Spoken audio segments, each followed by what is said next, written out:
देखो यार, कमज़ोरियाँ हर इंसान के साथ होती हैं, ठीक है। इंसान कमज़ोरी के साथ ही पैदा होता है। लेकिन यार मुझे एक बात समझ नहीं आती कि हर दीवार के ऊपर ये क्यों लिखा होता है कि भाई मर्दाना कमज़ोरी का इलाज, मर्दाना कमज़ोरी का इलाज। कहीं ये क्यों नहीं लिखा होता औरताना कमज़ोरी का इलाज, या मतलब जनाना कमज़ोरी का इलाज।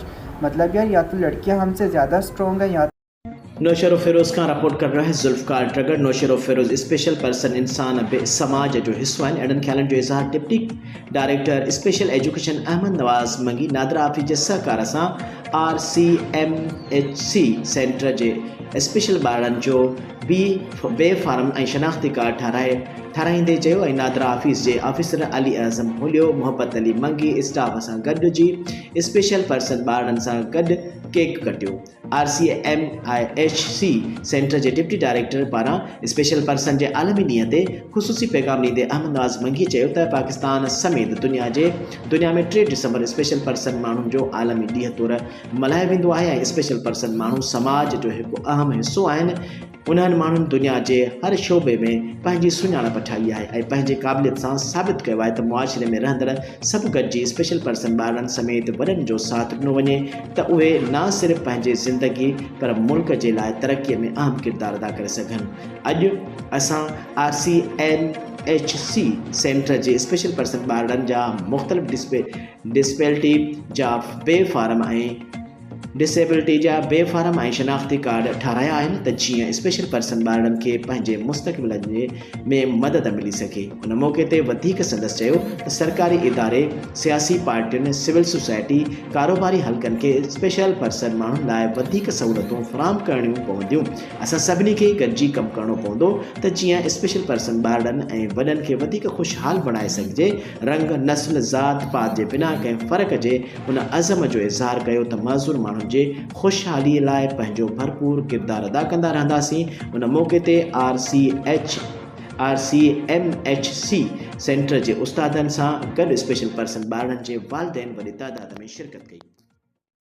देखो यार, कमज़ोरियाँ हर इंसान के साथ होती हैं, ठीक है। इंसान कमज़ोरी के साथ ही पैदा होता है। लेकिन यार मुझे एक बात समझ नहीं आती कि हर दीवार के ऊपर ये क्यों लिखा होता है कि भाई मर्दाना कमज़ोरी का इलाज, मर्दाना कमज़ोरी का इलाज। कहीं ये क्यों नहीं लिखा होता औरताना कमज़ोरी का इलाज, या मतलब जनाना कमज़ोरी का इलाज। मतलब यार, या तो लड़कियां हमसे ज़्यादा स्ट्रॉन्ग हैं, या बरहूं शहर खां रिपोर्ट कर रहियो आहे ओकियो भील। बरहूं शहरी इतिहाद ठाहियो वियो।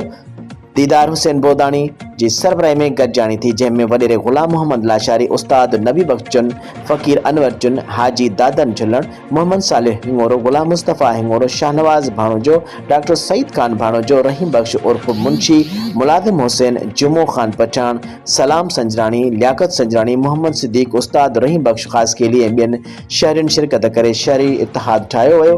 इतिहाद जो मक़सदु अवामी मसइलनि जे हल ऐं समाजी तरक़ीअ जो हिकु मुअसर ज़रियो आहे। हीअ इतिहाद रुगो हिकु तंज़ीम न पर हिकु अवामी तहरीक आहे जेका मुख़्तलिफ़ तबक़नि खे हिकु प्लेटफॉर्म ते आणे समाजी तब्दीली आणण में मददगार साबित थी सघे थी।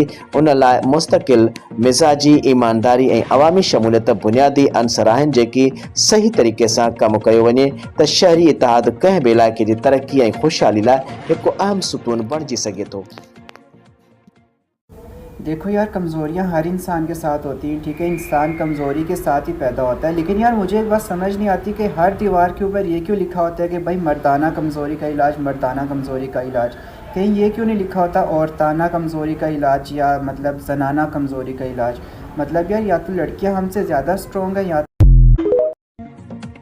ख़बर शामिल कंदासीं दादू Khan district reporter Altaf Hussain power जी रिपोर्ट मूजिब कक्कड़ शहर जे अक़लियती बिरादरी जे मर्द ऐं औरतुनि शहर में अमन अमान जी बहाली ते कक्कड़ थाणे जे SHO मोहम्मद सुमरो ऐं पुलिस जे जवाननि जे हौसला अफ़ज़ाई कंदे कक्कड़ थाणे ते पहुची खेनि गुलनि जा हार पाराए गुलनि जी वर्खा कई। SHO कक्कड़ मोहम्मद सुमरो ऐं कक्कड़ पुलिस ज़िंदाबाद जा नारा हंया। उन मौक़े ते दौरान SHO कक्कड़ मोहम्मद सुमरो अक़लियती बिरादरी सां मुख़ातिब थींदे चयो त मां अक़लियती बिरादरीअ जे मर्दनि ऐं औरतुनि जो तमामु घणो शुक्रगुज़ार आहियां जिन असांखे गुलनि जा हार पाराए हौसला अफ़ज़ाई कई आहे। हुन चयो त SSP दादू अमीर सऊद मग़ज़ीअ जूं पिणु ख़ासि हिदायतूं आहिनि त कक्कड़ शहर जे माण्हुनि ऐं अक़लियती बिरादरी जे माण्हुनि संदन इबादत गाहुनि जो वधि खां वधि तहफ़ुज़ कयो वञे।